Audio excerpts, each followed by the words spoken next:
Hello student, how are you? Welcome back to online classes by Sunrise school.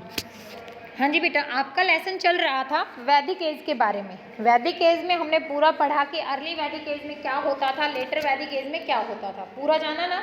तो उसमें हमने देखा कि अर्ली जो वैदिक एज थी वो समय काफ़ी अच्छा था। यहाँ आर्य लोग आकर के सेटल्ड हुए सेंट्रल एशिया।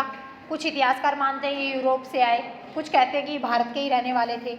इसके बाद जब इन्होंने इस समय में हमारे वेदों की रचना हुई, जो हमारे मुख्यतः वेद हैं, 4 वेद हैं, ऋग्वेद, यजुर्वेद, सामवेद और अथर्ववेद। तो इन वेदों में ऋग्वेद सबसे प्राचीन है। अर्ली सोसाइटी जो होती थी उसमें जो सोसाइटी में जो पॉलिटिकल या आप ये कह सकते हो एडमिनिस्ट्रेशन, जो प्रशासन होता था वो एक राजा के द्वारा चलाया जाता था। लेकिन राजा जो है वो बनता था जिसके अंदर पूरी कुशलता होती थी युद्ध करने की, अपनी पूरे कबीले को एक साथ बांध के रखने की।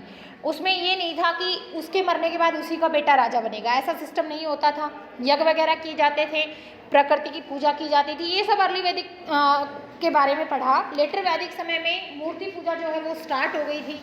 इसके अलावा जो पीढ़ी दर पीढ़ी राजा बनने का सिस्टम था, जैसे जो राजा है उसके बाद उसका पुत्र राजा बनेगा, ये सिस्टम चालू हो गया था। तो ये सब हम पढ़ चुके थे। इसमें केस स्टडी हम जो पढ़ रहे थे उसमें हमने पढ़ा कि इस समय के जो लोग थे, इसमें इनामागन नाम की जगह है जो महाराष्ट्र पुणे में पड़ती है। इसमें हमने पढ़ा यहाँ पर लगभग मिट्टी के 100 घर मिले हैं और उनके जीवन के बारे में भी पता चलता है कि इस गांव में जो लोग रहते थे मिट्टी के घर थे, छतें जो हैं घास से बनाई जाती थी। और इसके अलावा इनका जो चूल्हा होता था वो आपका अंडा आकार का होता था, उस पर ये भोजन पकाते थे। और इसके साथ साथ जो घर थे उसमें बीच में जो सेंटर होता था गांव का, उसमें रिच व्यक्ति रहते थे सेंटर में, और कोने कोने यानी जो आप बोलते हैं ना गांव में नॉर्मली फिरनी, बाहर की तरफ जो किनारा होता है गांव का, उस किनारे पर कौन रहते थे? गरीब व्यक्ति रहते थे। इसके अलावा हमने पढ़ा कि इन लोगों ने जो है नदी के पास में ये बसे हुए थे, तो वहाँ से छोटी छोटी नहरें निकाल रखी थी नदी से, ताकि पानी खेतों तक पहुँचाया जा सके।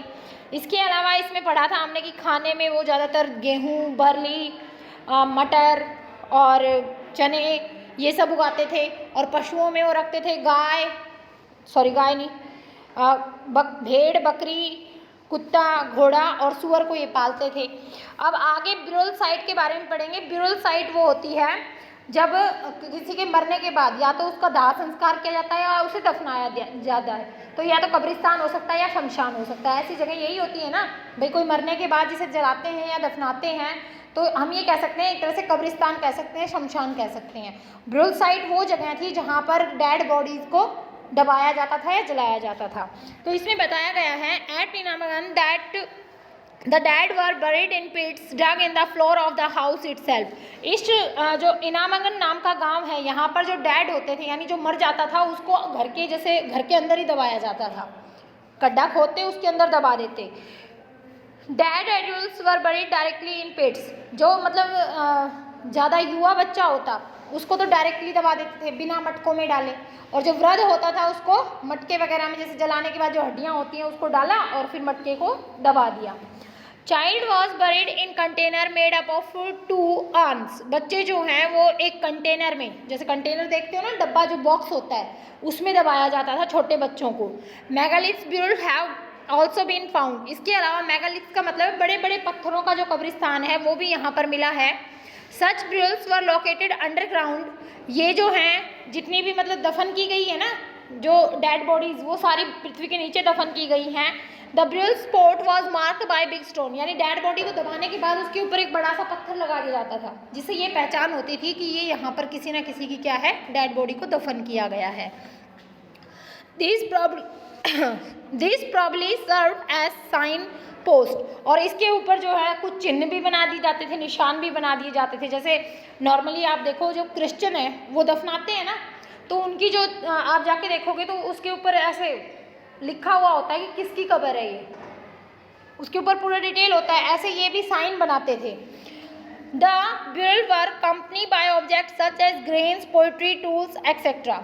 इसके अलावा जब दफन किया जाता था किसी भी व्यक्ति को, बच्चे को, उसके साथ में उसके खाने के लिए अनाज मटके में डाल करके, मटके और जो टूल्स मतलब औजार वगैरह जो होते थे उस समय में, जैसे हम चाकू छुरी यूज़ करते हैं काटने में, पीसने में, जो भी चीज़ों का इस्तेमाल करते हैं, वो जिन चीज़ों का इस्तेमाल करते थे उन सारी चीज़ों को उसके साथ दफन किया जाता था।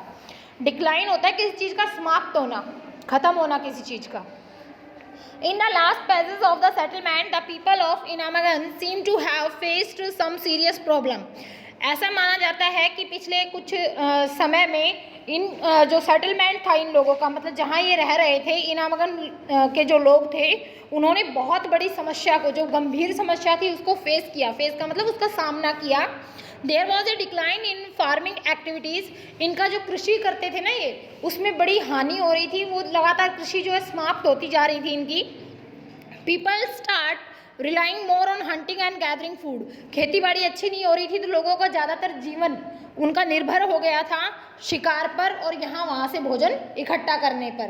क्योंकि पहले तो वो खेती करते थे, खेती अच्छी होती थी, लेकिन कुछ ऐसी समस्या आई कि उनकी खेती बाड़ी अच्छी नहीं हो रही थी, फसल खराब हो रही थी, जिसके कारण उनका जीवन किस पर हो गया, शिकार करते तो उसको, उससे पेट भरो या फिर यहाँ वहाँ घूम के जो थोड़ा बहुत खाने का मिले उसको खा करके अपना काम चलाओ। Instead of large rectangular house we find small round huts.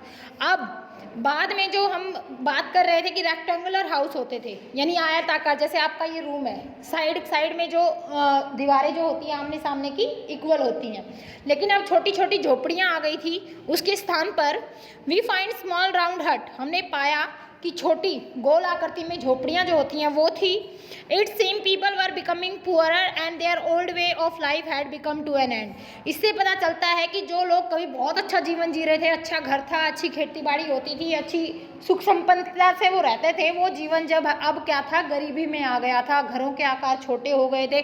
तो इस तरह से जो है ये परिवर्तन हुआ जो इनागम के रहने वाले लोग थे उनके जीवन में। तो ये आपका पूरा लेसन वैदिक एज का समाप्त हो गया है। आज आपका होमवर्क यही रहेगा, इसको कंप्लीट पूरा रीड करना है और ज्योग्राफी का फर्स्ट लेसन टेस्ट के लिए तैयार करना है। Thank you.